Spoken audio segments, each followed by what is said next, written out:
Hey everybody, welcome back for quite a while it's been to the Sonic Talk Show. Folks, this is the show, if you haven't forgotten, this is the show where we have been discussing the Sonic games in their totality, some extra stuff thrown in here and there because of the incident. You can find all the older videos, Season 1, let's call it, on our Patreon, free to view, even if you're not a patron, so go check them out there, patreon.com/SonicSpeed. That's the only time I will shill for the time being. But right now, we got a little treat, a little return treat, if you will. We're talking about the GBA games. All four of them. Because Advance 1, 2, and 3 are certainly a little special treat to talk about. But the meat of the show, if you will be us talking about Sonic Battle. In large part because half of it is just, wow, this is a pretty cool, solid concept for a Sonic fighting game. That's pretty neat, especially on the Game Boy Advance, a handheld 32-bit console. Very, very impressive. But why'd they go sicko mode with the story? I don't know what the fuck Meikawa was cooking when he saw the GBA console and was like, that's where we're putting all the plot critical information. I don't even know. I don't think this is even a many such cases. I think Meikawa just decided to be a bit of a sicko that day. I don't know, man. Anyways, the advanced games, all of these games were released on the GBA back in the day. To be perfectly honest with you, I have played all three of these. I have not played them in a long time, but I do have a lot of very specific memories, and I have beaten all three of these games to completion. I am well knowledgeable in them. I am well versed. I have opinions. There are things about these games that we will get into, but I think it is important to mention something about the advanced games before we proceed any further. With the exception of Battle, which I'm pretty sure was developed in-house at Sonic Team, right? Advanced 1, Advanced 2, and Advanced 3 were not developed by Sonic Team. No, they were actually developed by another company, DIMS.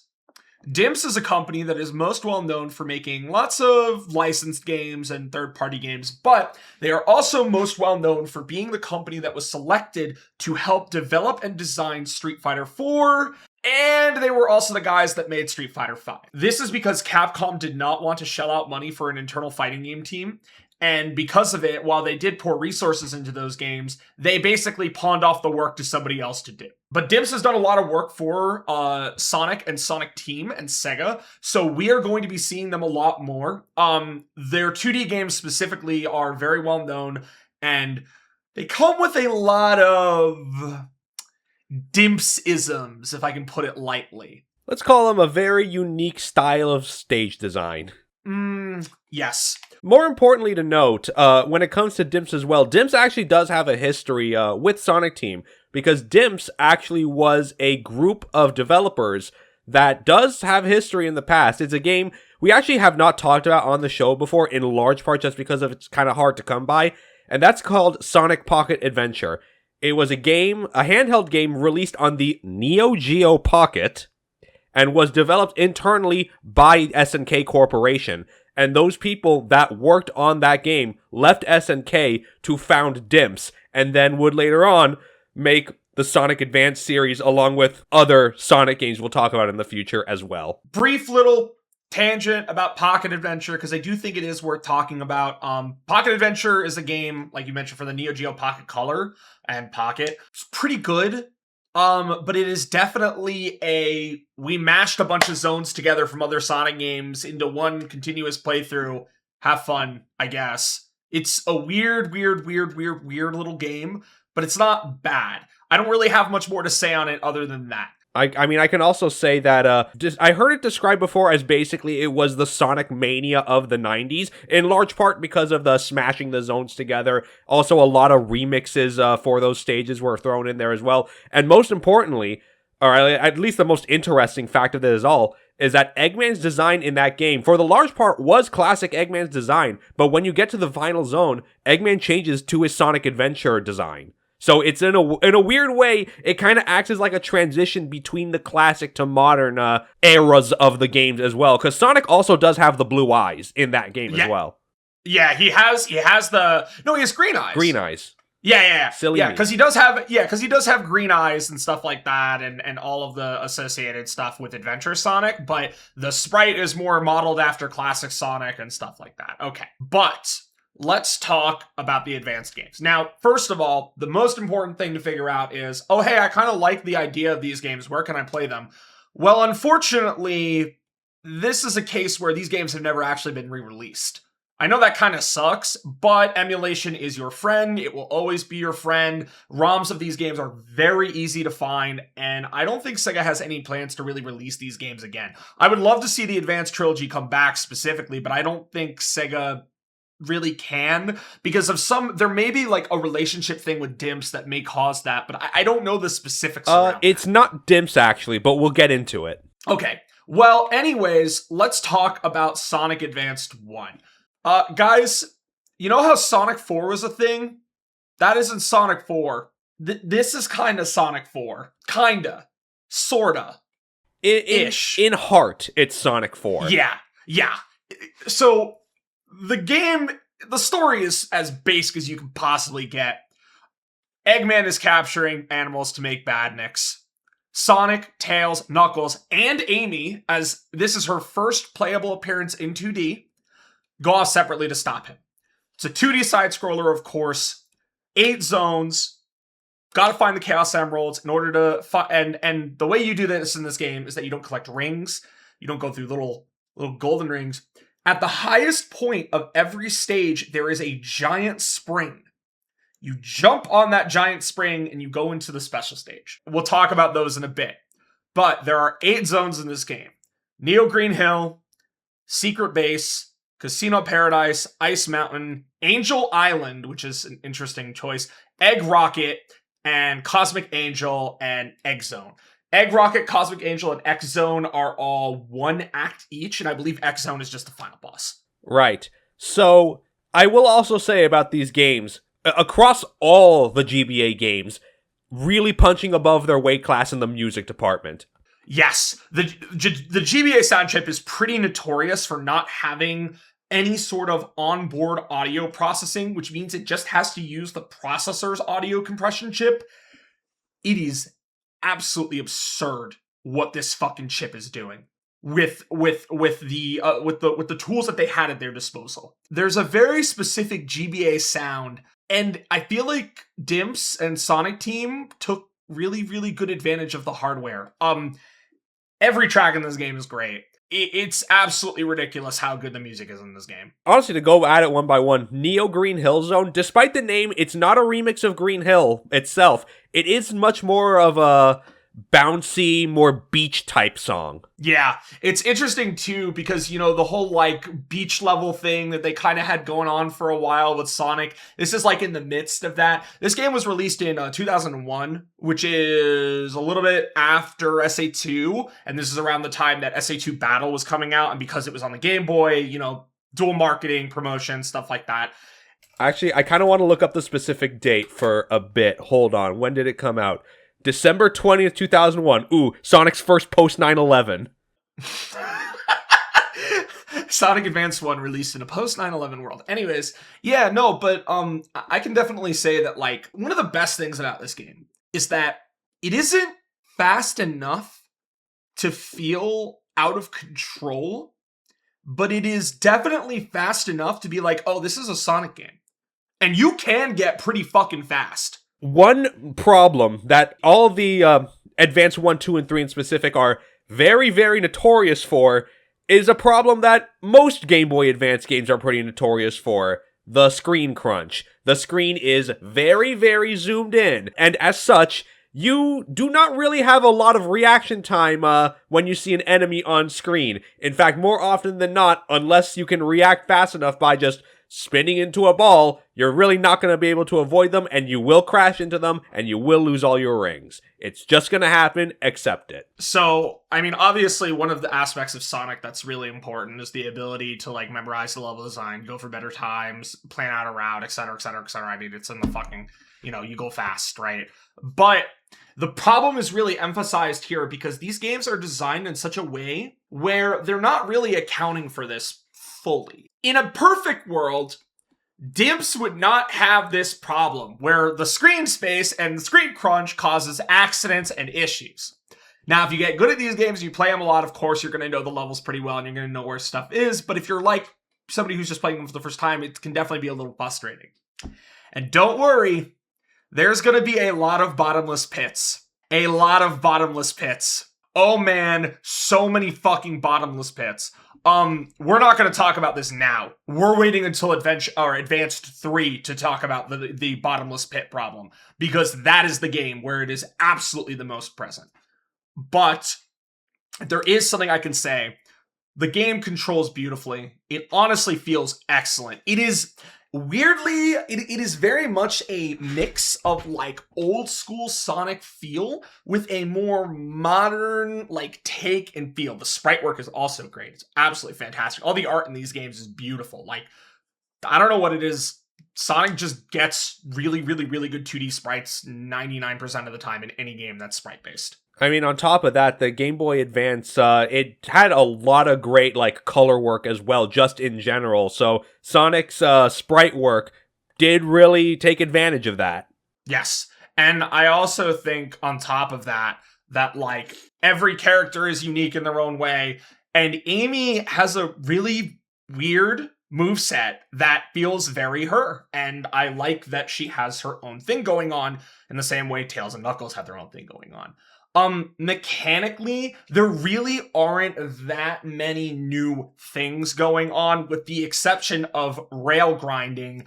But the version of rail grinding that we get in this game is very prototype-esque. It comes up a few times, but not enough to feel as integral as it does in Advance 2 and to an extent Advance 3. But it is definitely there, and you can grind on rails. It's just not something that you take advantage of as much as you do in the later games. Right, and in fact, even in this game, I'm pretty sure only Sonic and Amy can rail grind. Tails and Knuckles cannot. I actually did not know that. I'm pretty sure. I know Sonic can. I'm not 100% sure on Amy, but I know Tails and Knuckles can't rail grind. And on top of, like, mechanical differences, I mean, Sonic, Tails, and Knuckles, they're virtually exactly the same as they were in the Genesis games. Amy is a unique case because, again, if I remember correctly, she cannot turn into a ball when you jump or spin. She does if you try to spin dash with her, she'll do a run in place and boost forward, but she has no way to protect herself like Sonic, Tails, and Knuckles can. So to compensate for that, she fights with her hammer.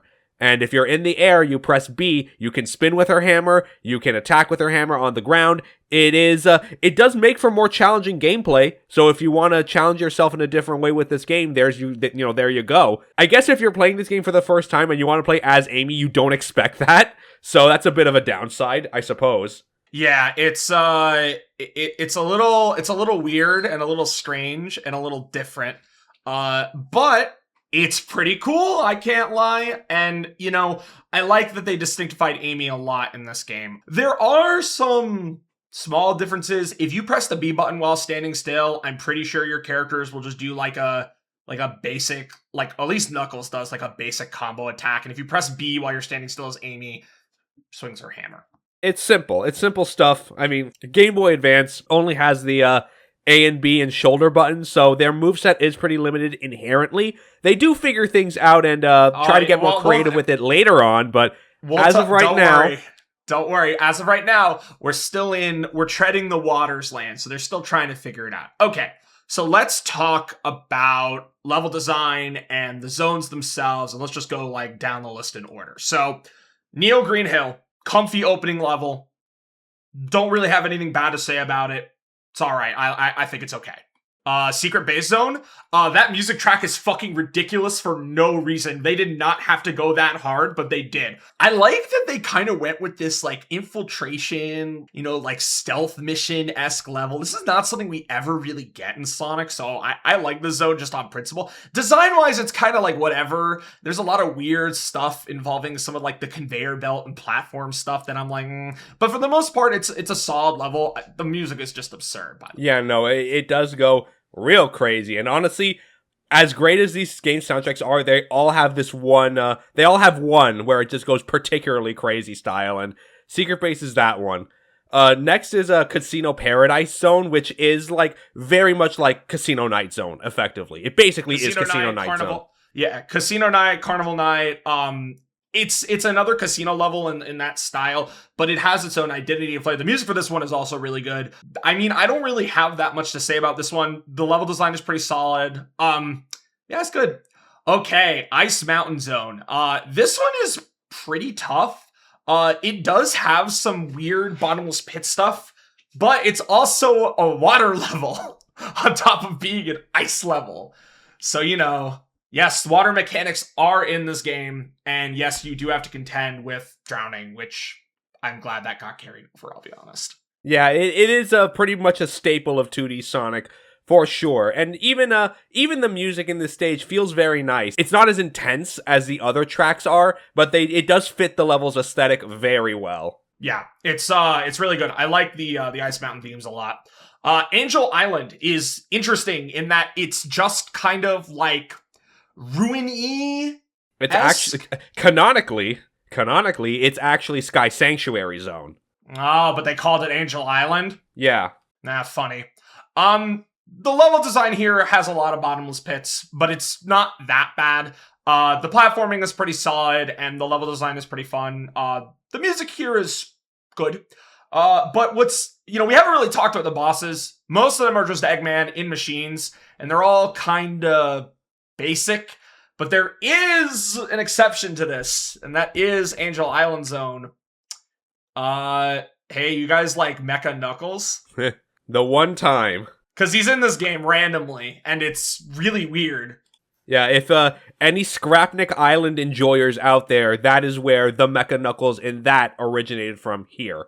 Yes. So he's there, and he does his thing, and fighting against him is pretty cool. Next is a really unique zone, Egg Rocket. So Egg Rocket, instead of being a more traditional, side-scrolling level, it actually is vertically designed. As you make your way up, the rocket continues to lose pieces, which means you're on a time limit. It actually makes for some pretty cool level design and some interesting, decision-making when you're going through platforming sections, and I really like it. The theme for the stage is really fucking good. On top of that, it's just really well designed, and I really like the way that it plays out. It's cool. It's a really cool set piece. Right. And speaking of that time limit, much like the Genesis games as well, the games do run on a time limit, but the time limit is 10 minutes, so it's virtually non-existent. But with Egg Rocket Zone, you do have, instead of the timer counting up, the timer counts down. Counts down. So, yeah, it's a neat sort of, gameplay conversion. It's a mix-up to the gameplay, which I really enjoy. Yeah. Next is Cosmic Angel Zone. This one is a traditional final level, big in space. Looks nice. Soundtrack's pretty decent. And then we have X Zone, which is mostly just a boss rush. And you fight Eggman, the final boss, and that's it. But of course, there is the supersonic fight, which is the Moon Zone, which you get after getting all 7 Chaos Emeralds. Let's talk about the special stages. So, do we agree that the advanced games all have the exact same problem where depth perception is a really, really big thing that these games just don't understand? Yeah, I don't know if it's a problem with the screen crunch or just the pixel sizes themselves. Also, another problem is that the way the colors kind of all blend together Yes. when the view distance gets too far, so you kind of don't really know what's coming up ahead. They try to give you an inkling of it with it's coming with the way that the sprites are scrolling and the way that the character is moving, but it doesn't really work in the way that they want it to.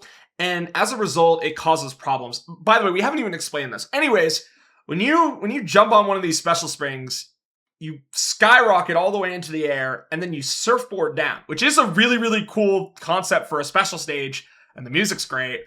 But in practice, it just feels off.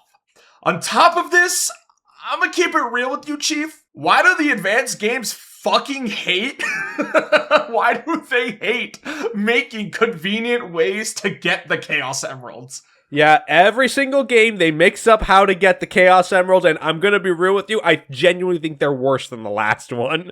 Oh, no. I mean, honestly, it's a toss-up. Advanced 2 is... No, Advanced 2 is special, but at least I can give Advanced 3 is that once you get the ways to do it, you keep them. Keep him, yes. We'll talk about Advanced 2 when we get to that game. But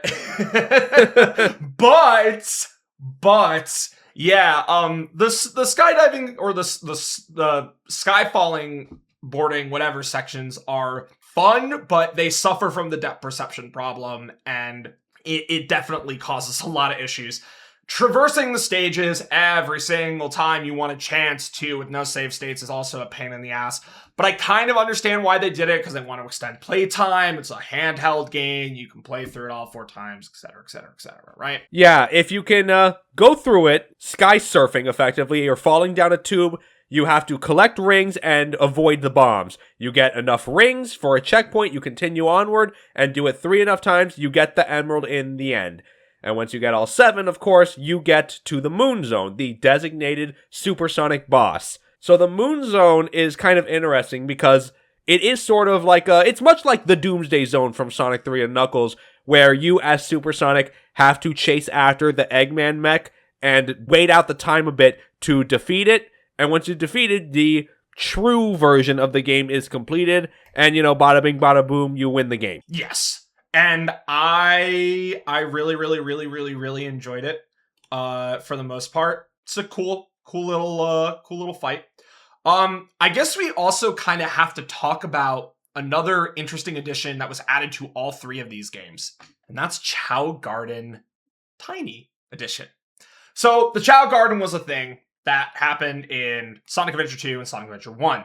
And originally, you were supposed to use the Dreamcast VMU in order to mess around with the Chao and do stuff with them and take them everywhere. Well, of course, when the Dreamcast died, Sega had to figure out something that they could do with these re-releases. And they decided, let's make a small version of the Chao Garden that people can take on the go with their handhelds. And you can also connect to SADX and SA2 Battle in order to mess with your Chao and transfer them between games. Right. Nintendo had a peripheral called the Game Boy Advance Link Cable, in which you connect, there is a slot on top of the Game Boy Advance where you can slot this accessory in, and on the other end of that accessory is a GameCube controller port. So you plug it into the GameCube, and you can do a bunch of different things in a bunch of different ways. A lot of them are kind of similar to the Tiny Chao Garden effectively. My personal favorite is GameCube Animal Crossing, where you can bring a tiny version of your GameCube island on your Game Boy Advance and mess around with it in a very similar way to the Tiny Chao Garden, actually.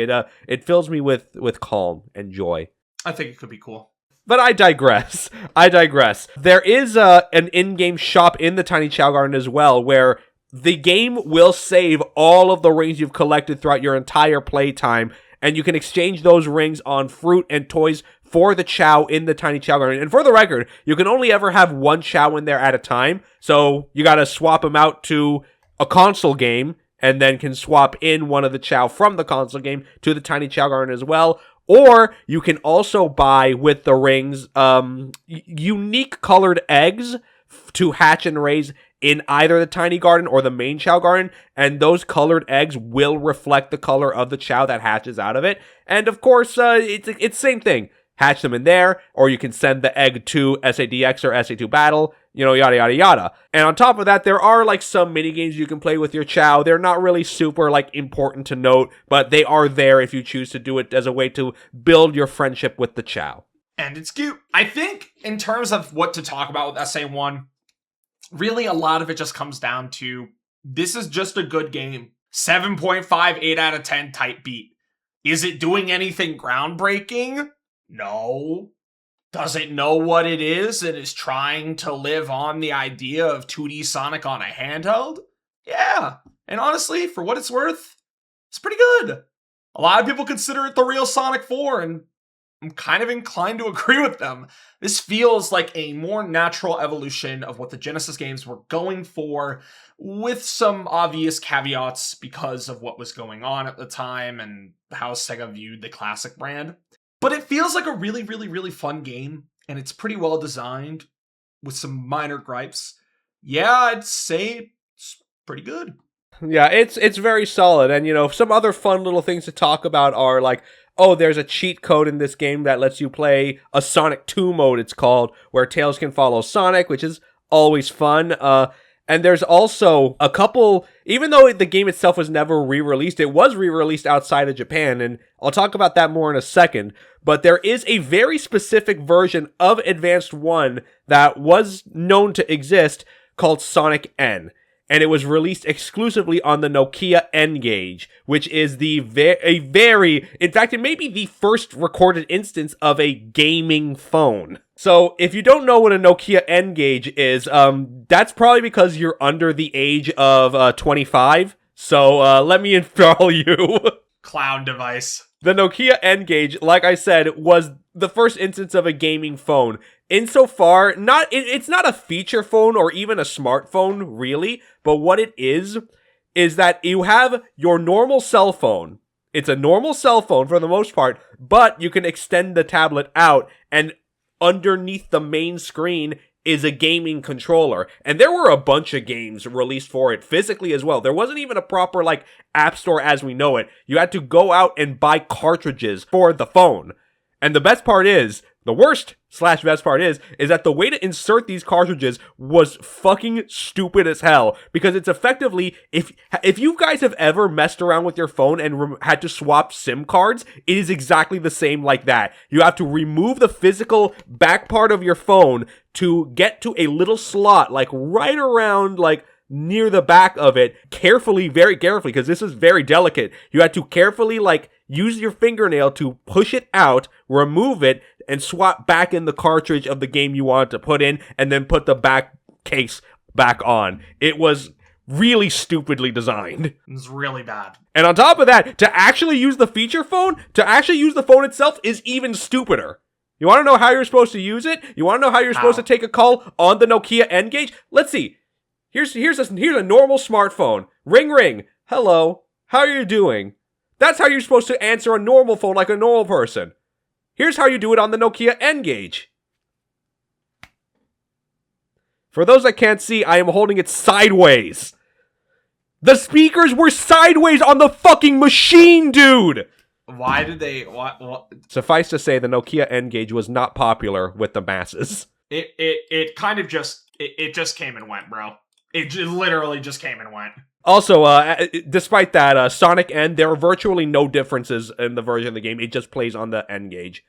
Yeah, pretty much. There's no differences whatsoever, so it's just Sonic Advance. Fun fact, in Australia, there was a bundle of Advance 1 that came with a VHS copy of the Sonic OVA, and it's bullshit because I want that. What the fuck, man? They were much smarter than Sega. I don't know what the fuck those guys were cooking, but they maybe they know ball. The last re-release of the game was on the Wii U Virtual Console in 2015, only in Japan. So you're probably wondering, why was this game only ever re-released in Japan? The reason for that is because it was not published by Sonic Team outside of Japan. In America, all the GBA games, all the GBA games in America were published and distributed by THQ. Back in the day, they were very well known for releasing a lot of licensed games as well. Honestly, if you've ever grown up playing any of the GBA Nickelodeon games, they were published by THQ. And in Europe, the advanced games were published by Infogrames, which were a subsidiary of Atari. And which that doesn't even exist anymore, for the record. They were absorbed by Atari, obviously. So, as we were saying, in regards to the issue of Sega re-releasing them, that is the big reason. And it's very funny whenever Izuka or anyone brings up the advanced games and said, yes, those games, we would love to re-release them. Yes, maybe one day. The problem is they can't admit to the fact that they don't fully own the rights to it, because admitting that you do not own the rights to something in your own property is at best very embarrassing. Yeah, and also at worst, grounds for extreme legal takeover. So, Sonic is a very popular IP, obviously, and that could cause some big disasters. I actually did not remember that THQ published these games, but yeah, all this starts to make a lot more sense with that in mind. So, we talked about Advance 1. This game is kind of like a more classic Sonic game. Guys, I think they kind of realized maybe we should try and make something a little bit more fucked up. Sonic Advance 2 is a crazy video game. It is, in a lot of ways, the progenitor of a lot of series staples and ideas that would be persistent for a very, very, very, very, very, very long time. Yes, so I think the most notable thing about Advance 2 is that this game has an insane sense of speed. Yeah, you have no boost, But Sonic's top speed, everyone's top speed, is kicked up to 11. You are now able to outrun the screen scroll at certain points. That's how fast this game is. The whole idea of the level design is speed and momentum and keeping that up. At a certain point, you will gain an after image as Sonic, meaning that you are running at top speed and you can still technically go faster. It's genuinely so fucking cool that they did this. This is one of the best parts about this game. Unfortunately, at the same time, there are a lot of cons to this design. Mainly that you're gonna have to know what's coming ahead of time. And with the way the GBA screen crunch kind of works, yeah, it's not looking good. Don't get me wrong, I'm not trying to say that, Advance 2 is a bad game. Absolutely not. It's great. But it suffers a lot from this screen crunch problem, even more so than something like Advance 3, because of its blistering speed and because of what the game expects you to do. It is very much the definition of, we want you to master this game, its controls, and your routing in the best way possible. Which is good, but I just wish it was more intuitive as a result. The story this time around is pretty simple. You only start with one playable character, which is Sonic. And you are basically just fighting Eggman for whatever reason. This game also introduces cream and cheese and vanilla. Vanilla has been kidnapped, and Cream asks Sonic for help, so he goes to do that. You can play as Sonic, Tails, Knuckles, Cream, and then the sixth character, which is unlockable, is Amy. Right, and very specific conditions to unlock her, but yeah, the way that the game works is that, of course, you start off as Sonic, you start off in the first zone, Leaf Forest, and again, music, they really did get the message when it comes, when they kicked up the sense of speed, they also kicked up the sense of speed within the music, because all the music is very high octane, you want to go fast listening to these music tracks, it's perfect. Perfect for every single one. Yeah, I can't overstate this enough, man. It just goes stupid for no fucking reason. Like, the music and the sense of speed you get from so many of these songs is ridiculous. Okay, is it a controversial opinion to say that every track in this game fucks? I don't think so, because I think that's objectively correct. Every single track is a banger. Yeah, I can't think of a single bad track in this game. And that's insane to say. In a game where, in a Sonic game where, like, I'll have some, like, I'm not huge about this one, or I'm not big about this one, or whatever. No, every track in the advanced games is fucking awesome, and it goes without saying how well designed, well, not well designed, how well composed they are, and they're working off of a GBA sound trip. They're making this shit work. Okay, but with renewed sense of speed comes a lot of interesting new mechanics. So they realized that they kind of pigeonholed themselves with having an A and a B button, but they had shoulder buttons. What do we use the shoulder buttons for? Well, there is a trick system in this game. So anytime you are in the air with enough speed, I'm pretty sure, right? You have to have a specific amount of speed. You are able to perform a trick. Tricks can vary in a lot of different ways.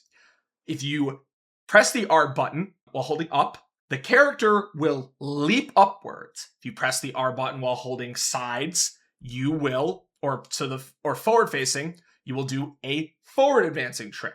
If you press it while doing back, you will perform a back advancing trick. And if you press it while doing down, you will perform a downwards trick. Each of these tricks has a really cool and unique animation, and it just continues to add to the sense of style that's engraved in Sonic Advance 2. And it's one of the best parts about this game. I wish this system would come back, because it's not only flashy, it serves a gameplay purpose, and that shit is cool. It's really sick, especially what you can do in this game. So as you progress through the game, you rescue your friends effectively as they were kidnapped by one of Eggman's machines. The interesting thing about the bosses in this game is that they're all on rails. So you have to keep running forward and keep chase with Eggman's machine at the same time having to defeat it. And each of them, they all have unique different ways to defeat them. I will say, the boss design in this game, impeccable. Every single one's unique. Every single one has their own little trick to it.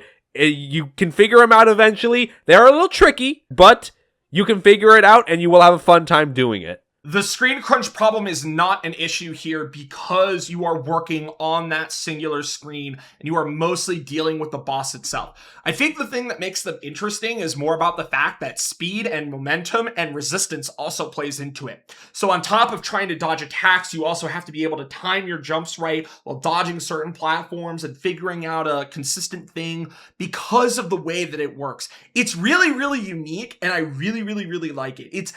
Mind you, there are some frustrating motherfucking bosses. Some really frustrating bosses, but it's cool enough to where I'm not like too weirded out by it, and I'm not like, the concept is so novel, I just don't understand why they've never done this again. Or like this specific style, I would love to see this come back. I mean, if you want to be technical about it, the same idea of chasing after the bosses would come back in Sonic Unleashed.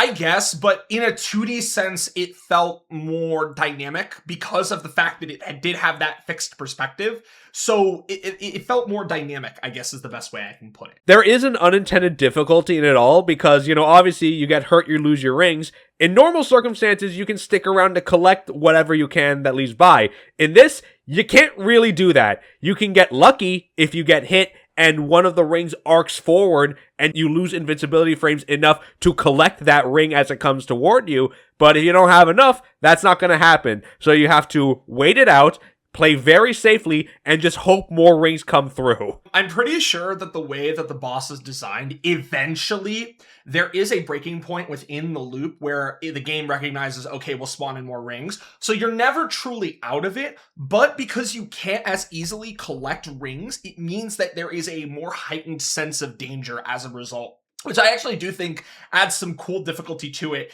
Not in a way that feels intrusive, but in a way that feels more natural. Like, yeah, you're running too fast and you can't pick up your rings. You're going to have to pick them up along the way, which is pretty cool. I like this idea. So, Leaf Forest, Hot Crater. Well, let's do it like this. Leaf Forest is the stage where you rescue Cream. This is a great intro stage. Insane music. It's so good. Oh man. You're probably wondering why we haven't talked about the special stages yet. We're saving them towards the end. Hot Crater, insane music track. For no fucking reason, why is this track so good? It's so, it's very deep on the bass, which, honestly, this GBA sound chip works really well with bass. It's pretty surprising. I know. The level design is good here, and this is, oh boy, the back half of this game. You know what? I'm not going to say anything else. Let's just keep going. Music Plant is one of my favorite zones in the entire Sonic series. Extremely unique concept, extremely cool execution, amazing music track. It is a platonic ideal of what I would love to see in more original Sonic stages. Oh, it's a zone literally made out of musical instruments. And every instrument makes a sound, and the track is filled with a variety of instruments, and whenever you use like an instrument in the stage to go somewhere, it adds a little bit more to that like soundtrack and that general atmosphere. It's fucking excellent. I absolutely adore it. One thing, I don't know if it was possible to do that on the Game Boy Advance, but maybe in a future 2D Sonic game, if they want to include a Music Plant-like stage in the future, it would be really cool. Just a thought, it would be really cool, is as you go through the stage, you turn on more instruments, those instruments get added to the stage track, and it becomes more symphonic as you go through the stage. Yeah, and it like starts off like kind of like simple, but then each instrument that you kind of work with continues to add more and more and more, and then by the end it's like the fully fleshed out track is like with you, and maybe in an act 2 you get to listen to the whole thing, right? That'd be really cool. Music Plant is amazing. It's genuinely such a cool fucking zone, and it's really, really well designed. Next we have Ice Paradise. Again, another insane track, but this is where Advanced 2 starts to rear one of its big problems. So, in Advanced 1, you could move pretty fast, but the level design accounted for you having a certain speed limit. Advanced 2 at a certain point stops accounting, and there are a lot of fucking bottomless pits. And Ice Paradise has a fair few. And the next zone we're gonna get into, oh boy, I have some words. I have some childhood trauma. But Ice Paradise is good, but it is definitely the moment where you're like, oh, I'm starting to kind of get like what's going on with the design of the levels, and you're starting to definitely get a little bit more frustrated with the amount of bottomless pits that are placed everywhere. Yeah. Ice Paradise has this, and obviously this is the one where you unlock Tails as well, this boss, Music Plant is where you unlock Tails. Every other zone, you unlock a new character, for the record. Leaf Forest, you get Cream. Music Plant, you unlock Tails. After you go through Ice Paradise, the next one, Sky Canyon, same thing, great music, but Sky Canyon sort of is the epitome of the Dimps level design of bottomless pits. The problem with it is that it kind of makes sense for that stage in specific to have so many bottomless pits, because it is like segmented pieces of platforms that you have to jump and make your way toward. The problem is that if you lose your footing and you fall, because of the screen crunch, you don't really know what's below you, so you just kind of have to hope and pray that you can land on solid ground, because if you don't, you hit the bottomless death pit. There is also a specific instance in Sky Canyon Act 2 where you are required to do a trick to proceed. And as a child, I did not even understand this concept, because of course, I'm a stupid kid, I don't read the manual. I'm going to be completely honest with you. Unless there is an in-game tutorial which explains this trick mechanic, you should never do this. It is absolutely fucking stupid why they went ahead and they were just like, yeah, we'll make them do a trick here. And I'm pretty sure it's one of the only instances in the entire campaign you have to do it. Yeah. Which is crazy to me. But Sky Canyon haunted me a lot as a kid, because I just think that the level design is punishing and obnoxious in a way that gets a little ridiculous. I love going fast. I love how cool it feels. But man, if I'm getting dropped into bottomless pits almost all the time, I'm like, nah, man, I'm good. So the next stage after that, Techno Base. It is much like the last game with Cosmic Angel. It kind of does have this whole... It kind of takes place in like a cyberspace X sort of situation. Very techno on the music, as you can imagine. It's a very solid, like, near end of the game type level. Yeah, and it's pretty good. It definitely... Again, the bottomless pit problem is still apparent. But it's not as bad as Sky Canyon, and it's still a fun level to go to. I really like the aesthetic of the stage a lot, too. It's really cool. The music is pretty good, but it's very, like... I think it suits the GBA audio chip pretty well. And then our final zone is Egg Utopia, which is a big in-space level. There are a lot of bottomless pits. And going fast feels pretty hard here, and I'm not a huge fan of this one as a result. It's a little all over the place.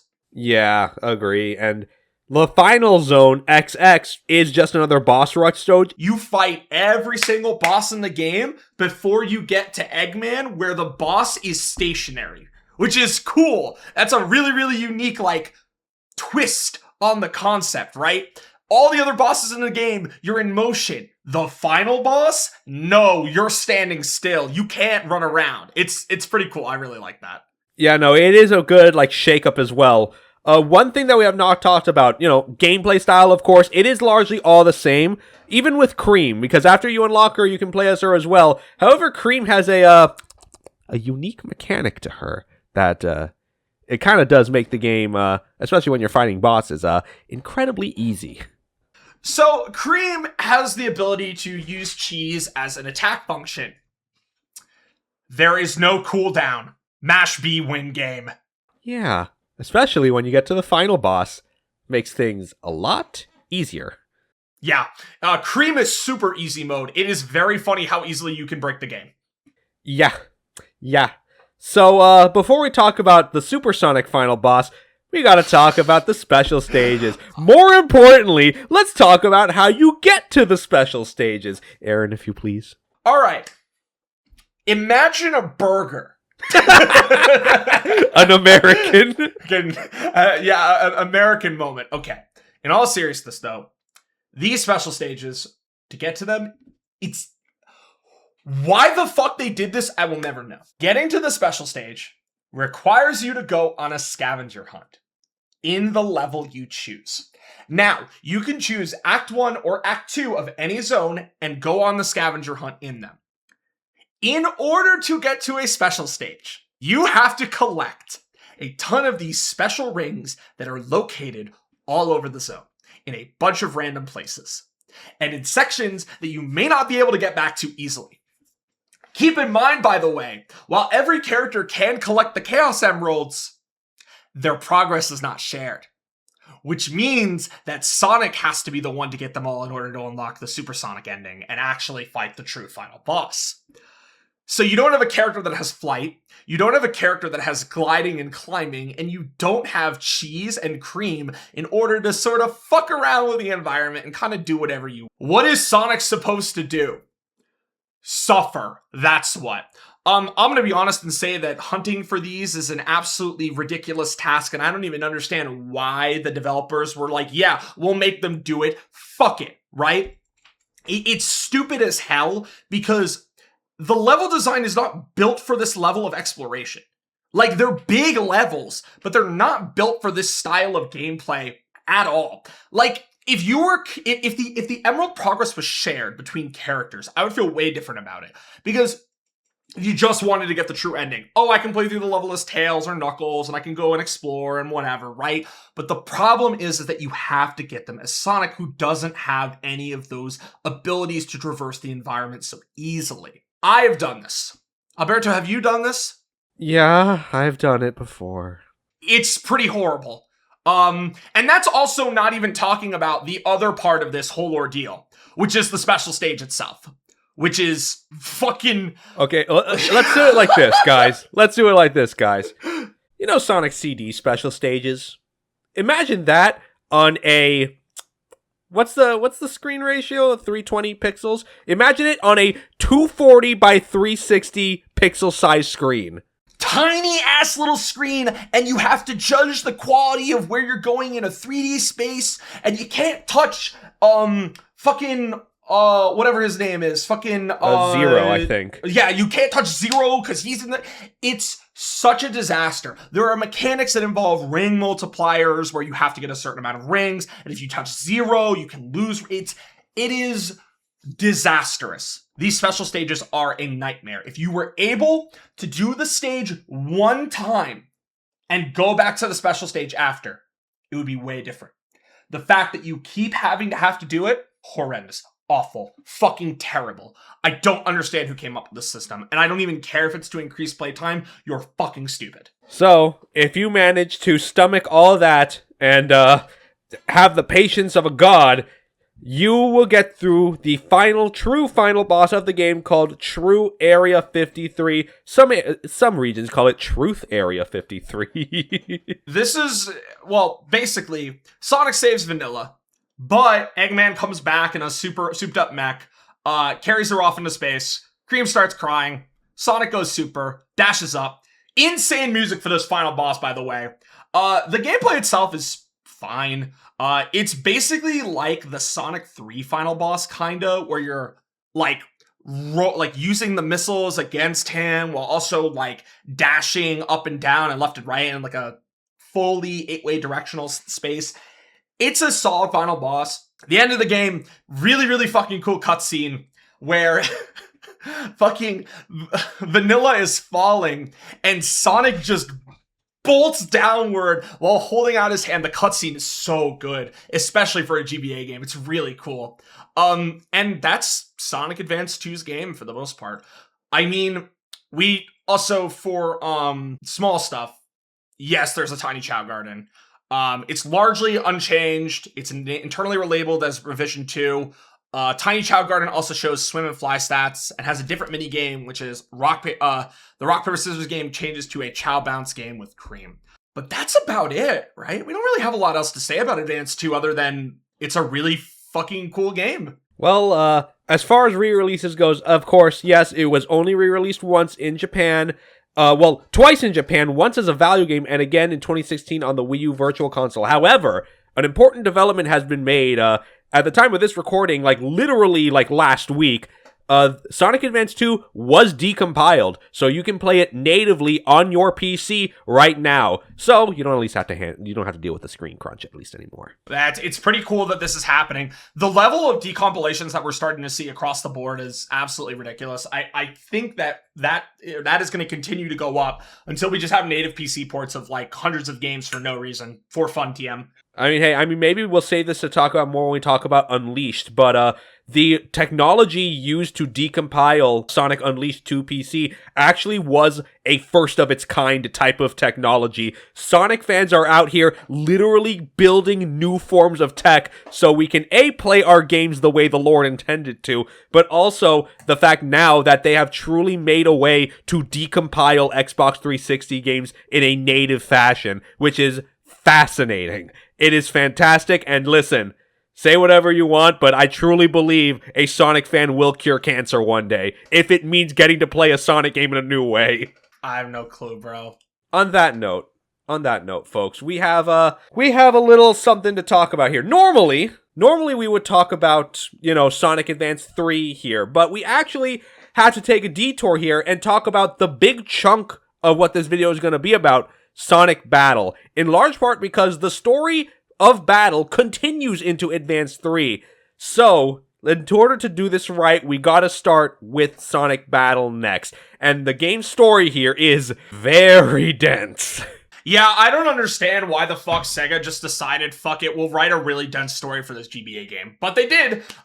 So before we talk about the story, we actually have to talk about the development and the gameplay itself. So, unlike the other games, this was developed internally within Sonic Team, published by THQ in both the US and Europe. Battle is a 3D isometric party battle game, fighting 1v1v1v1, or a variation of. Every character has basic combos, special moves, and the B button does your basic combo, whereas holding left shoulder blocks, and it also lets you recover health. When you load in / lose a life, you choose from 3 special moves: Shot, Power, and Set/Trap. And from there, between ground, air, and guard. Shot does a long-range attack, Power does a direct attack, and Trap sets an explosive, which both launches characters when it hits and can flashbang them. Ground lets you use a move on the ground, air in the air, and guard lets you auto-block that certain moves from other characters if you're hit by it. Dude, this game has a surprising amount of mechanics for a GBA game. It is very fucking weird. Yeah, and on top of that, the game also has a gauge which they call the Ichikoto gauge. The word Ichikoto, by the way, literally means trounce or beat down. And they call it that because when the gauge is full, your character sprite will flash. When you are flashing like that, your special move will let you do an instant one-hit KO to any character your move hits. However, if the KO move used is the one a character has guard set to, it will automatically fill their gauge. So there's a little bit of risk-reward built in there. Yes. On top of that, we also have the central core mechanic of this game, which is the new character and surprisingly complex system regarding Emerald. Emerald is a character that was created specifically for the purpose of Sonic Battle, but on top of that, he also has deeper ties to the sort of fighting games of the time, specifically Soul Calibur and the Create a Character mode. That was really popular at the time, and because of that, Sonic Team wanted to take a shot at it, and so Emerald exists in this game as a result. He starts as a weaker and slower version of Sonic's moveset. You have to build the character by fighting other characters as Emerald, and after fighting them, Emerald will copy characters' moves at random. You can mix and match Emerald's moveset to your liking, making him a true custom character. But he is not a free-for-all. You have to earn the ability to equip multiple moves. His memory is pretty small and grows as you move through the various story chapters. The better you perform in a fight, the more points you gain. Generally speaking, finishing a fight will earn you 1 point, winning without losing a life will earn you 2, winning without getting hit will earn you 5. I don't understand how the fuck you're supposed to do that. And getting Chaos Emeralds throughout the story will automatically give Emerald 10 points. This story is centered around him and the characters fighting. Also, they made an entire sprite set for Shadow and didn't include him in Advance 3. And Rouge. And they didn't include him in Advance 3. Now, with all that being said, though, guys, let me tell you something. The sprite sheet from this game carried sprite animation. Maybe some of you kiddos are a bit too young to remember, but the Sonic sprite animation era, especially on Newgrounds, generational. We'll never get anything like that again. Just to let you know, like, absolutely, so that y'all understand, like, the sprite sheets for this game went so hard, and they still go crazy. I mean, people have been talking about a Sonic fighting game for years, and this game is the proof of concept for it. People want it. Sega, you just gotta deliver. Just put the fries in the pack. Anyways, let's start talking about this story, because holy fuck, there's so much to talk about. Yeah, so I did my best to summarize, but you can only imagine. The game's story is split into 8 parts and follows each respective character of Sonic, Tails, Rouge, Knuckles, Amy, Cream, Shadow, and Emerald himself. So without further ado, the first one that you start off with, obviously, is Episode Sonic. We open with Eggman finding a robot called a Gizoid that he acquired under mysterious circumstances. He's trying to establish a link with it, being told only such a link can be made when shown great power. And Eggman cannot do that, so the best he can do is just draw the data from the robot and discards it on a beach. Later, the Gizoid is found by Sonic in Emerald Town, which, by the way, this game has very weird, inconsistent lore, especially in regards to Knuckles, but in-game, Emerald Town is said to be the place, quote, where Sonic and his friends live. I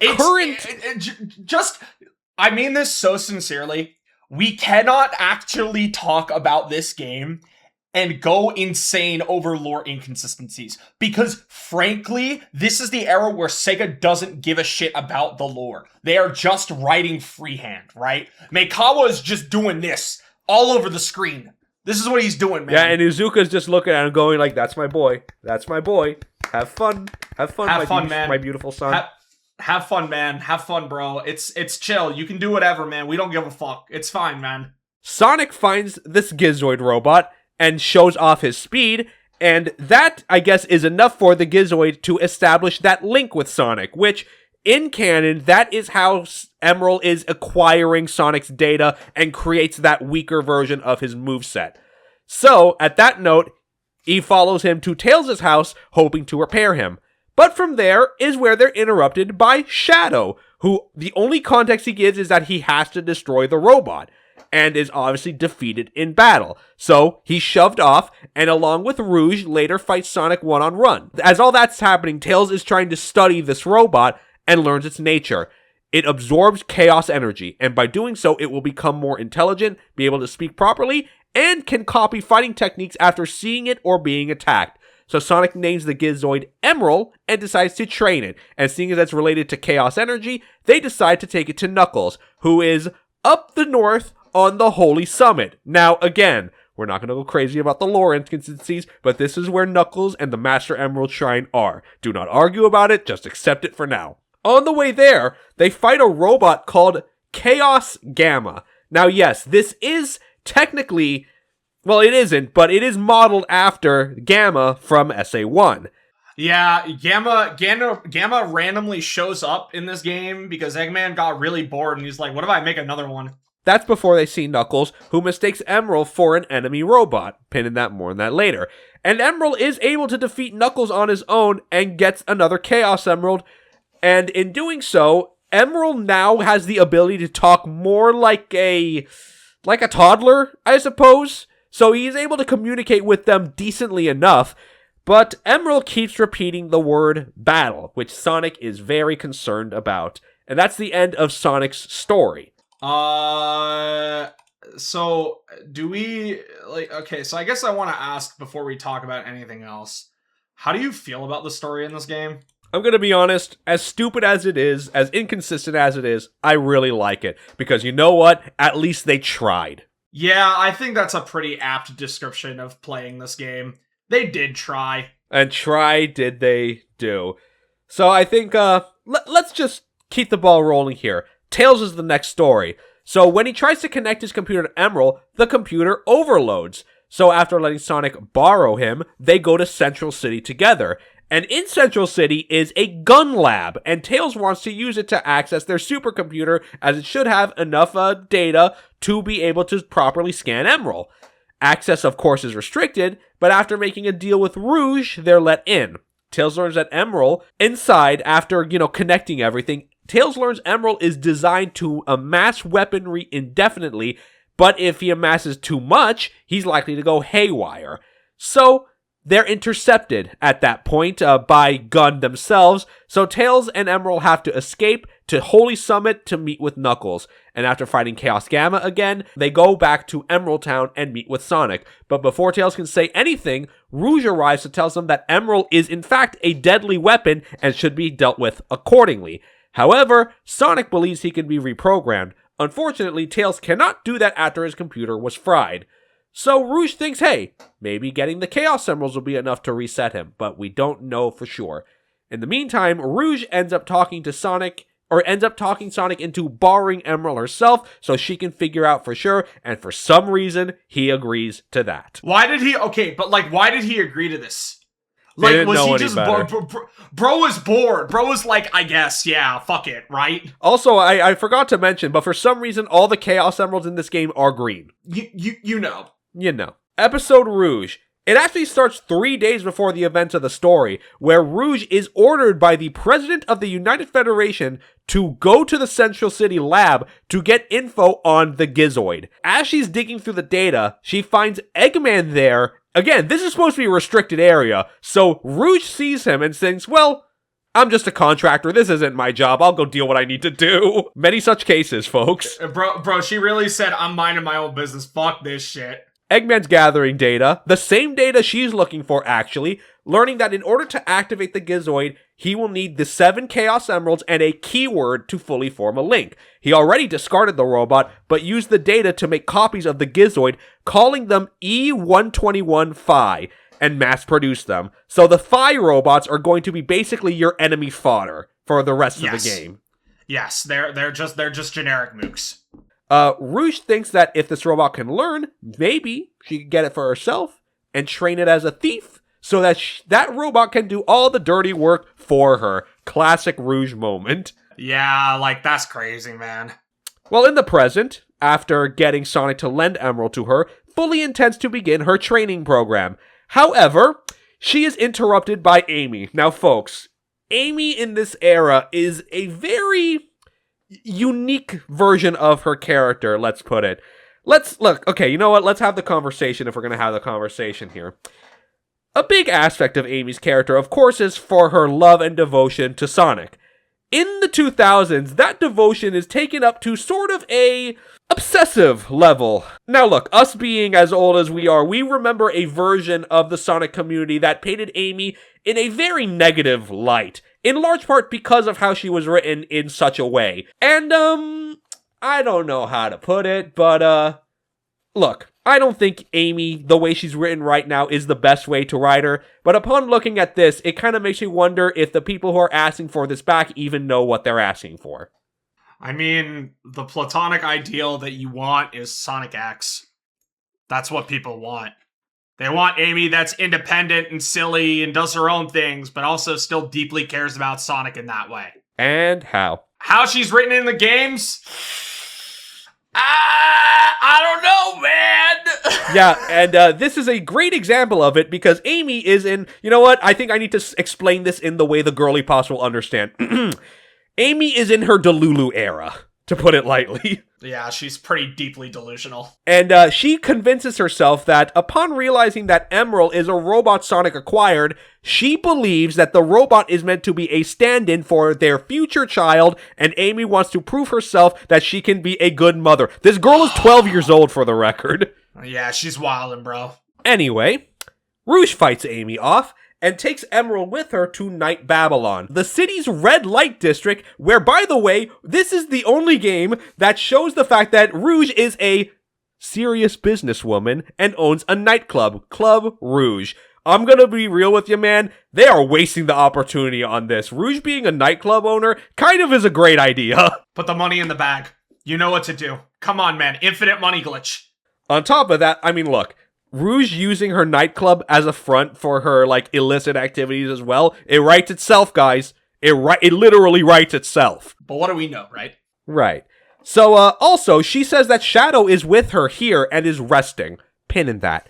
and begins training Emerald. And upon success, she takes Emerald to Emerald Town, where a jewelry store is rumored to have a Chaos Emerald. It in fact does, but Emerald absorbs it, which fully unlocks his ability to speak, leading them to be found by Sonic, Tails, Amy, and Knuckles, which Rouge then extracts herself from the situation.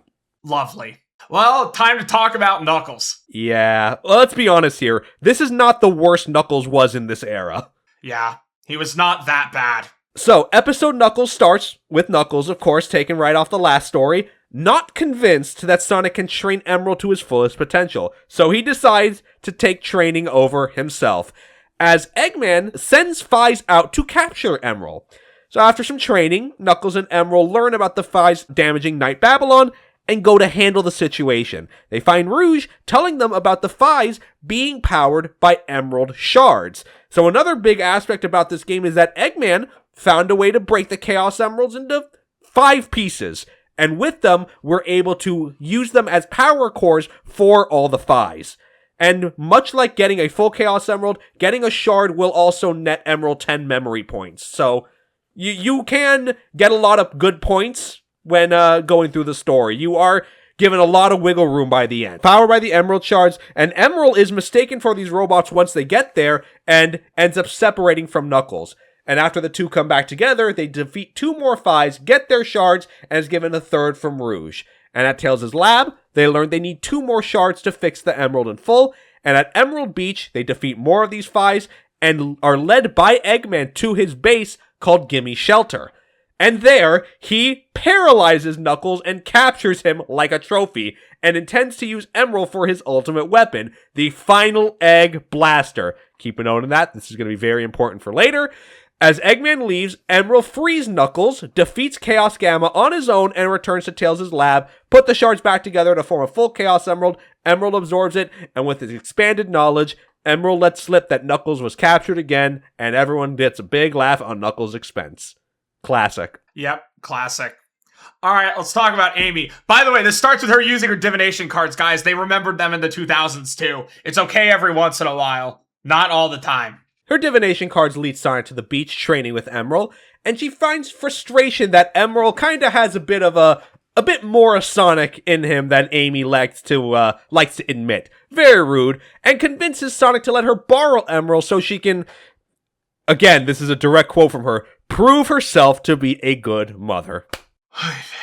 On the way to her apartment in Central City, Emerald fights 2 more fire robots, and while Amy does scold at her beautiful little robot son for picking a fight, she does join in, and they collect the 2 Emerald Shards in the process. And from there, she aims to get more shards to help Emerald become a full-grown boy. And also Cream is with her.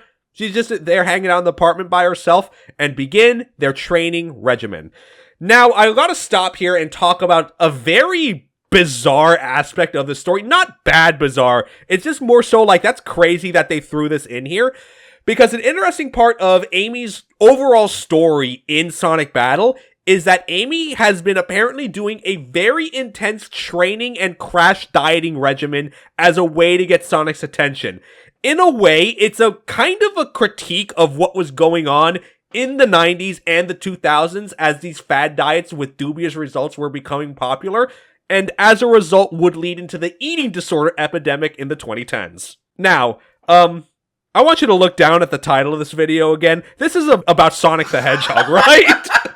I mean, dude, I don't have any words to say. What the fuck? I barely remember this shit when I was playing the game as a kid. What the hell, man? Throughout the course of the game, Amy actually does mention being very tired very fast. In fact, she first mentions it when you first encounter her in Rouge's story. That's the reason they're able to get away, is because she just got winded really fast. And it was because of this. She's starving herself, as effectively is what's happening here. Okay, game. So, like, what are we doing with that? Are we doing anything with that, or are we just saying whatever? They do address it, but it's not really, like, driven in.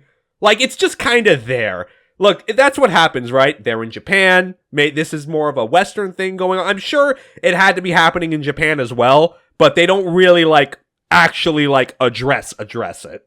Now, while they're doing this training regimen in her apartment, Amy obviously complains about her being winded very fast. Cream, of course, is mentioning hey, you stupid bitch, you are starving yourself. That's why you're getting lightheaded. But she's like, no, that's not the reason. The reason is because these weights I have on my arms and legs, which she unfurls like fucking Rock Lee. And then her fight after that becomes exponentially harder. Legitimately, this fight is a skill check in the game to make sure you are building Emerald the way you're supposed to. I don't understand why they did this, and I think the reasoning behind it is absolutely insane. Oh yeah, I'm wearing weights, drops the weights, hello, I am going to skill check you now, fucking die. Honestly, I do imagine it the same way as Rock Lee unfurling his weights, and they fall and just a giant plume of smoke comes from them. Yeah, exactly. That's what I'm saying. After you overcome the skill check, Emerald detects a Chaos Emerald. He and Amy then go to Night Babylon to find it. After defeating more Phis, they get the final shard from Rouge, and after the fight, Rouge does warn them fairly about Eggman's plans, but Emerald detects another Emerald. But Rouge stops him and said, hey look, that's Shadows. He won't be bothered right now. Go on, shoot, get out of here. So once they get back to Tails' lab, the 5 shards come together to form an Emerald and restore Emerald to a bit more of his power. Sonic arrives back and Amy shows him off as a full-grown boy, which Sonic is a little embarrassed of in the process. Don't worry, she'll overcome her Delulu eventually. One day. One day. Next is actually Cream. Yes, Cream is playable in this game, believe it or not. Her moveset is actually very unique, as obviously she relies on Cheese to do most of her fighting for her.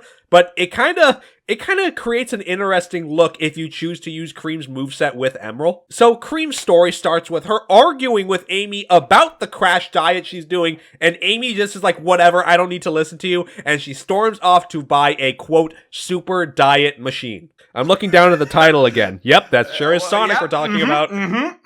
Outside, Sonic and Tails spot what could be a Chaos Emerald, and leave Emerald with Cream for the time being, thinking this could be an Eggman trap. And as they leave, Eggman arrives, saying that the detecting Emerald was a trap, and kidnaps Emerald and Cream. So when they're trapped at the Gimme Shelter, Cream and Emerald are being watched over by Chaos Gamma and 3 Phis. When Emerald is able to regain movement, he's able to fight off all the robots, but Cream does not like Emerald being so violent and bursts into tears, which Emerald is now forced to comfort her. It's something. It sure is something, man. Emerald overhears Eggman say he intends to use the two as bait for Sonic and mentions a key which can be used to unlock an air duct which will let the two escape. So Emerald and Cream slip their way through to the workshop to get the key, fight more Phis along the way, getting their shards, until they're stopped by Chaos Gamma. Emerald, however, recognizes the pattern and no longer wants to upset Cream and refuses to fight. So, despite Cream begging Emerald to fight, he does not budge, which forces Cream to fight herself. Which, I'm not gonna lie, very, very rare moment of agency for Cream, and forget this era, any fucking era of Sonic. Yeah, it's pretty weird that, like, for some ungodly reason, they just decide, fuck it, let's give her some agency. Because she never normally has agency, because she's a fucking child. But, you know, hey, we take what we can get for her. She doesn't get a lot of character development, and that's intentional. Where's her mom at? Vanilla, where you at, girly pop? What's happening here? Get your daughter. Nah, bro. It's chopped. As they continue, Eggman calls Sonic saying he kidnapped Emerald and Cream. But Sonic looks over. I don't see him there. I ain't falling for this bit. So Cream and Emerald fight Chaos Gamma one last time, collect its shard, which is enough to form a full Chaos Emerald, which Emerald absorbs.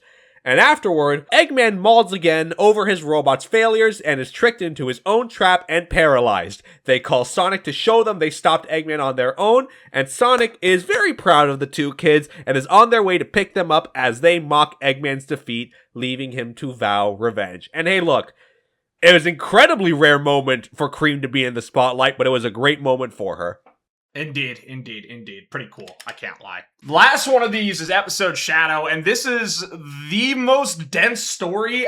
I mean, I feel like that's kind of a given, but this has a surprising amount of depth to it and has larger implications on the overarching Sonic lore, if you want to call it that. I mean, Sega treats this game and this section in particular as super canon, and this is something that is still referenced even today. Right. So, another little asterisk we need to talk about is that this game, Sonic Battle, did come out before Sonic Heroes. However, it's written to be taking place after Heroes, which Shadow is currently dealing with the immediate effects of having amnesia. And also, earlier on in the story, Rouge does mention Omega. She looks at Gamma and says that he looks like Omega. So this does take place after Heroes, like, without a doubt. Yes, absolutely. Some time ago, Shadow is awakened to a voice, and he follows it to the Gimme shelter, and finds Emerald in a tube, and believes this to be the source of the voice. And Rouge finds Shadow here, explaining that this robot was created 4,000 years ago during the Fourth Great Civilization and was recovered by Gerald Robotnik. So if you want to think back to Shadow Gens and Dark Beginnings, that is exactly where that episode pulled all that information from. Yeah. It's pretty cool, I can't lie. This is a relatively deep cut.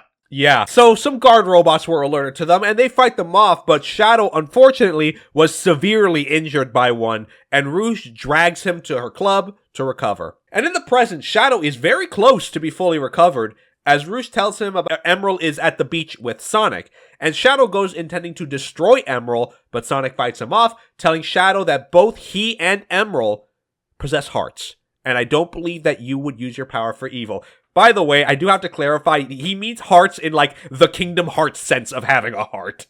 As in, they have humanity. My god, man. Look, it's not my fault, the game says it, okay? Yeah, I mean, hey, if Sonic is saying it, maybe he knows, bro. Look, I'm just saying, Sonic and King Mickey, goated combo. That's all I'm saying. Maybe. Put maybe Sonic in the Organization 13 fit. Put him in it. Man, I don't know if we need to go that far yet. I don't know if we're at that, you know? Demands Shadow he gives up his Chaos Emerald in order to gain more power, but Sonic thinks Emerald should accompany Shadow to help him uncover his lost identity and Eggman's plans. So working together, they go to Central City, fighting and destroying Chaos Gamma along the way, as Shadow tells Emerald, look, you see this? This is a weapon of war, and this is the fate of all weapons. So when they go to Gimme Shelter, Shadow is kind of thinking on what Sonic said about having a soul and a heart, like Sonic said. But as Rouge comes by, she tells them that Gerald ensured that both of them would retain these hearts of theirs so that they would never be prompted to fight, even being weapons themselves. And Shadow, inside the base, would discover the keyword that would be the key to unlocking Emerald's true potential, which happens to be Maria's final words. Bring hope to humanity. This is fucking crazy, by the way, that they're just going this deep all of a sudden for no reason. This is the same game, by the way, that has the Amy diet subplot. And now we're just getting, like, dude, what does it mean to actually be human, bro? Like, be for real. Like, for the record, all these game stories, if you can do them back to back and you're not being skill checked, it'll take you like 20 minutes each story tops. So you go 20 minutes in, you get Amy in the face of having a crash diet and feeling very negative effects to it. You go immediately next to Shadow going, guys, what does it mean to be human? What does it mean to have a heart? What does it mean to truly live? It's the Clone High. Oh, I need a moment to think about this. Indeed, folks, indeed. Now, there's also the little hiccup of how would Gerald know what Maria's words were. That's not important, doesn't matter. Anyway, saying this, Shadow accepts and understands Emerald's humanity and gives up his Chaos Emerald. Emerald's potential now having all 7 fully unlocked. And as they leave, this is the first recorded instance of one of Shadow's first of many patented Vegeta moments. And asks Emerald for a fight to see who's stronger. This is the origin point, so, you know, blame this game, I guess. Before they do that, though, Emerald wants to see Sonic and his friends one last time, which Shadow allows. So once they meet, they fight. Sonic and Shadow actually take on Emerald 2v1, and Emerald comes out victorious. Shadow leaves with a sense of joy, but also concern because he still believes weapons should not have feelings. But Sonic believes Emerald should learn to live life to the fullest and offers to train him even further. Okay, so final episode is, of course, Episode Emerald, which is technically the last story of this game. This one is interesting, is the right way to put it. There's a lot to it that I think is pretty unique. Let's just start. Episode Emerald. Having all the Chaos Emeralds and believes himself to have a soul like Shadow. On the other hand, Eggman is frustrated that Emerald keeps overcoming all the thighs and Chaos Emeralds he throws at him. But still, Eggman is determined to conquer the world. Sonic trains with Emerald, and Eggman appears overhead, intending to conquer the world with his new Death Egg. Sonic, Tails, and Emerald head to Knuckles on the Holy Summit, where the Death Egg is right above them. And, this is the only recorded instance of this ever happening in the series. The disturbance causes chaos to appear out of the Master Emerald. What? Okay. Random chaos spawning. I guess Emerald just needed one more moveset, bro. Yeah, bro, just one more moveset. It'll work this time. Just one more, man. And Chaos guards the spaceship on his own as Tails brings along a transporter with limited charges. And after a fight, Emerald decides to fight Eggman himself and is warped into the Death Egg. Emerald fights Eggman here, and after defeating him the first time, he kind of pulls a Dr. Wily, if you will, fake begs for mercy, as in the background he's stalling to prepare and fire his final egg blaster. This one being a warning shot, fires it in the opposite direction of the planet and destroys several stars in space. However, the amount of power on display was so intense, it overrides Emerald's learned behavior, all of it, and reverts him to his base programming and links with the cannon, intending to fire it directly at the Earth. So, big problem, big issue here. The warp has now recharged, so Sonic takes it and goes right into the Death Egg and has to fight a supercharged Emerald off with 30 seconds until the cannon fires. Which, by the way, this is real in-game time. You only have 30 seconds to defeat Emerald. When we say he's supercharged, by the way, we mean he's broken as fuck. Sonic miraculously defeats Emerald, deactivates the cannon at the last second, but Emerald is insanely damaged. As Emerald eulogizes himself, Sonic tries to goad him to come back to the Earth with him and our friends. Please, Emerald, come on. But Emerald says, no, I can't. Not like this. And Emerald is fully destroyed. And Sonic goes back to Earth with the friends, empty-handed, but Sonic says no. I think one day Emerald will come back to us. And it'll be when the world will no longer have a need for weapons.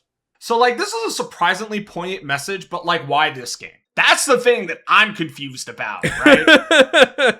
I'm not gonna sit here and be like, this shit is weird. I'm more like, damn, man, that was kind of hard, but, in this game? Of all games? Are we for sure? Okay, but, Yeah, it is a little out of left field. I won't say no to a nice message in the last moments of the game, but in a fighting game, I feel like it's a little lopsided. Yeah, I don't know, man. I'm all for good plot and stuff like that, but in the words of many a famous people, this just feels like post 9/11 slop. What the hell? That's such a specific reference, but I understand what you mean. Yeah, I know. Anyways, if you want my opinion on Sonic Battle, it's pretty cut and dry. It's a pretty fun party game, but it's also an isometric fighter on the Game Boy Advanced, and yeah. Y'all ever tried to play 2D fighting game? Wasn't there a Tekken game on the GBA? Yeah, there was a Tekken game. I'm pretty sure MK was also on GBA. But yeah, I mean, fundamentally, there's a lot of issues with this. And I don't know, man. It just makes me sad we'll never get a real Sonic fighting game. I really hope we get one day. Anyways, that's our opinions on Sonic Battle, unless you have something else you want to say. On that note, folks, we will now move on to the last game, Sonic Advance 3. And we save this, like I said, the events of battle do lead directly into Advance 3, and the reason for this is because the central part of this game, while it does have a little bit denser of a story compared to Advance 1 and 2, the game also has a new gameplay mechanic to dive into. So, after the events of Sonic Battle, Eggman retained some of Emerald's data and used it as a basis to make a new robot, Gemerald, and he uses a Chaos Emerald to induce chaos control to split the world into 7 pockets of space, intending to conquer each section separately. Sonic and Tails join to fight Eggman and General off and meet Knuckles, Amy, and Cream along the way. I feel like we just gotta start it by saying I don't think Sonic Advance 3 is a very good video game. I like what they tried to do. I think it's a good idea. I think it's an idea worth revisiting in the future. But I think because of the game's fundamental dimps-isms, let's call them, it kinda feels like there's a little too much going on in the game. Yeah, we'll talk about that in just a little, but let's talk about the core mechanic of this game, which is, in fact, the duo team system. So, in Sonic games, traditionally, 2D Sonic games, you usually can play as Sonic or you can play as Sonic and Tails. In this game, the game actually lets you mix and match pairs across the entire cast. Chaos Emeralds are shared between everyone, so it's a big, wide group that gets added. You start off with Sonic and Tails, and you eventually meet Knuckles, Amy, Cream along the way, who can then be added to the playable roster of characters. So, because the game works on a duo team system, you have a main playable character and then the secondary buddy character, and the buddy character can alter your gameplay in minor or major ways. It's a good thing and a bad thing. It's a good thing in theory because it's interesting. I mean, it expands your gameplay options, makes for great replayability for the game. Like I said, it's a very strong idea. The problem is that the execution is all over the place. And as a result, certain character combinations fundamentally do not work, even if they are interesting enough and have really weird ideas attached to them. Also, isn't the most broken combination in the entire game Tails and Amy, because she can just fly and, just swing. Tails gets a Pico hammer in his hand and he just, no issues whatsoever. Yeah. Yeah, he's practically invincible when he's flying. Yeah. But I guess we can talk about it, right? So when you hold down on the right shoulder button, you basically do a tag action. This lets you do a unique move depending on who the buddy character is and the main character. It's essentially a replacement for the trick system, which I'm not a huge fan of. I like the trick system a lot more. In which you do moves, and when you do moves, you go ahead and you just alter properties about the character for a little. So for Sonic, you get higher top speed when he's a buddy character. And doing the tag lets you do a boost on the spot. Tails as a buddy generally lets you fly with him. Knuckles as a buddy does a various amount of different things depending on who the main character is. My personal favorite is when you have Sonic and Knuckles, because when you do the tag system in the air, you are gliding as Knuckles, but Sonic is riding on his back. It's very funny to look at. It's pretty great, I can't lie. It's very comedic. Amy as a buddy, more combat options, as you said, with Tails. And Cream as a buddy character, also very interesting because her tag action effectively lets you borrow cheese onto your main character. And a fun little aspect is that cheeses, cheese being a Chow, as Chow grow and evolve, they sort of take on attributes of whoever's raising them. So Cheese's physical appearance will change to match whoever the main partner character is. It's a nice touch. Yeah, it is a nice touch. I like it. On top of this, there are also a variety of team names. Some are pretty good. Some of them, for certain character pairings, you just get okay and nothing else, which is kind of lame. But then you get some interesting ones. So Sonic and Tails, I'm pretty sure, is Unbreakable Bond. Sonic and Knuckles is Fighting Buddies. Sonic and Amy is Lovely Couple, I'm pretty sure. Amy and Cream is Team Jubilee. Yeah, and those are all the unique ones. And then, unfortunately, there are no other unique ones, even though they could come up with some interesting ones, but I guess they just didn't have the time. Let's talk about the zones. So you have Route 99, Sunset Hill, which is just Green Hill at sunset, but at this time it was more novel to do, so, it is a full remix of Green Hill Zone and everything, and the remixes are pretty okay. Yeah. You have Ocean Base, Toy Kingdom, Twinkle Snow, Cybertrack, and Chaos Angel. We'll talk about Chaos Angel when we get to it.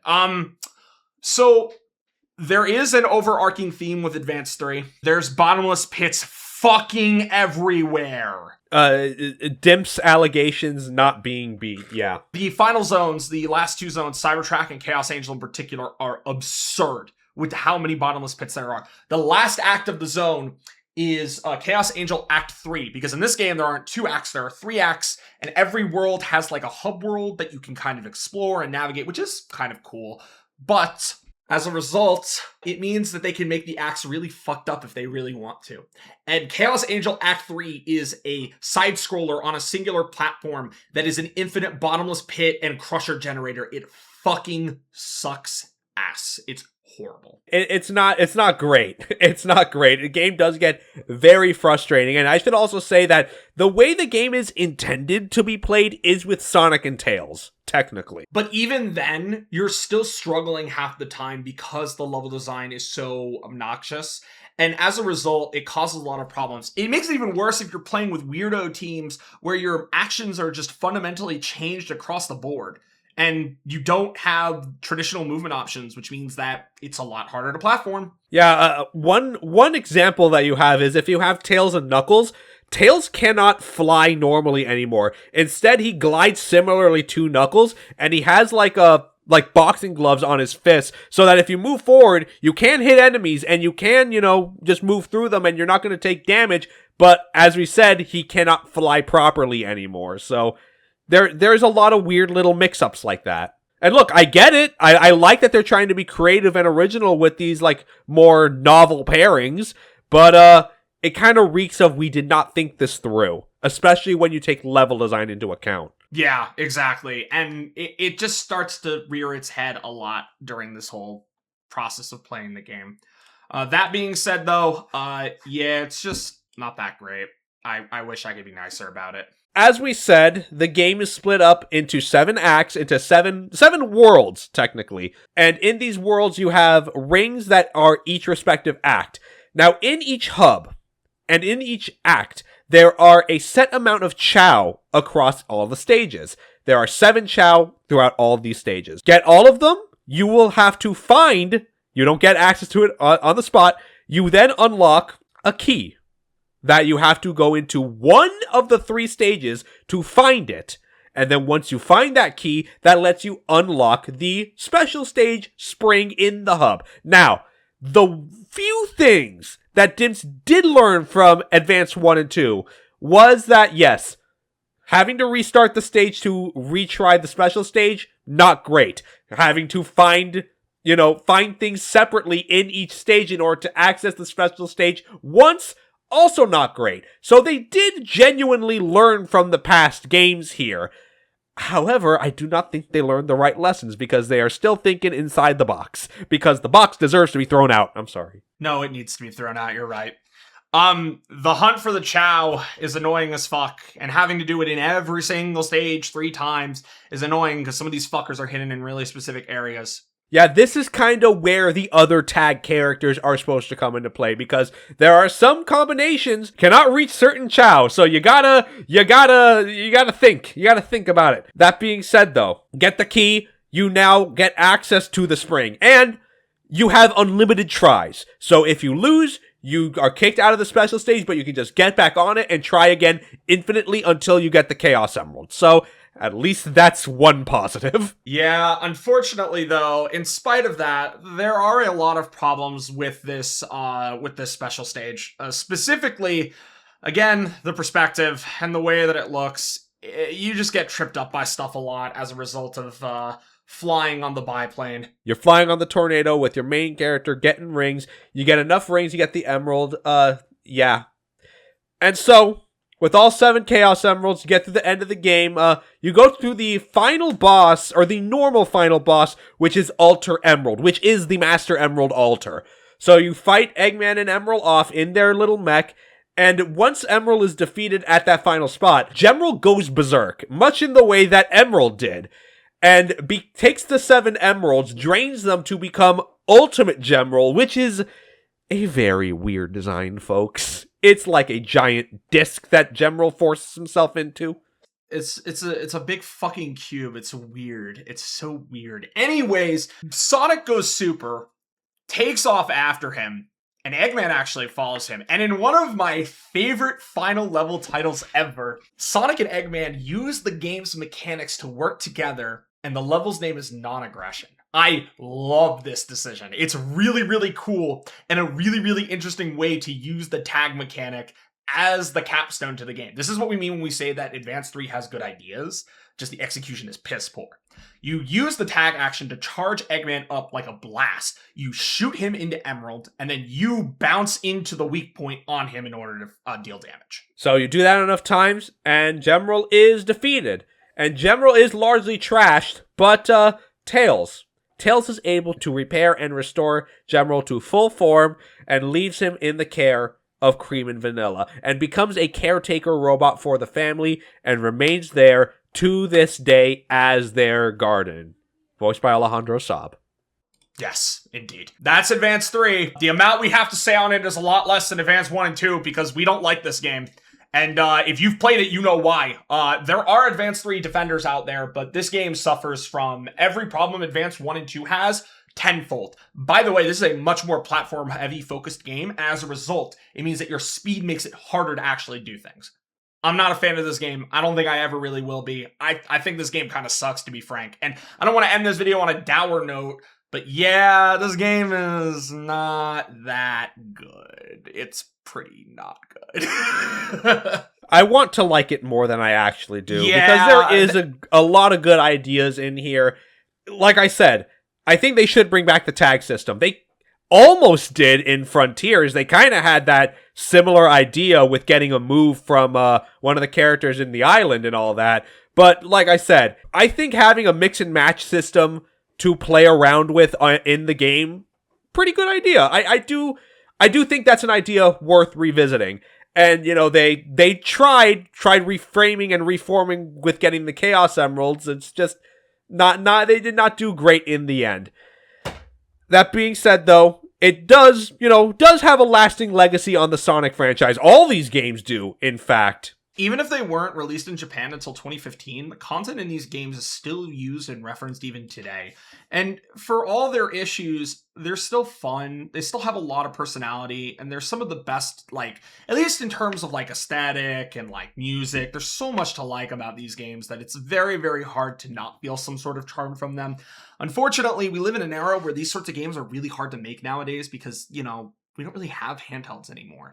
And it's kind of sad, you know? I really, really like Advanced 1, and I really like Advanced 2 in spite of their big problems. Battle, you know, it's a fun game, but I don't know why they went that hard on the story. It's not bad, it's just... I just didn't expect it to be Chinese type shit, you know? Yeah, we never do. So Yeah. Look, overall score, I think that each game does get a passing grade for what they're trying to do and for what they accomplish in doing so. Because look, fundamentally, Advance 3 is not a bad game. You will enjoy it if you play it. Battle is a very unique experience that I feel like you have to be in the mood for. I'll be honest with you in regards to Battle, because the game does play very weirdly. You do kind of have to get used to what it's offering you, but if you can figure out its mechanics, you will find a very in-depth game. Yeah, it's kind of wild how deep the rabbit hole goes with it.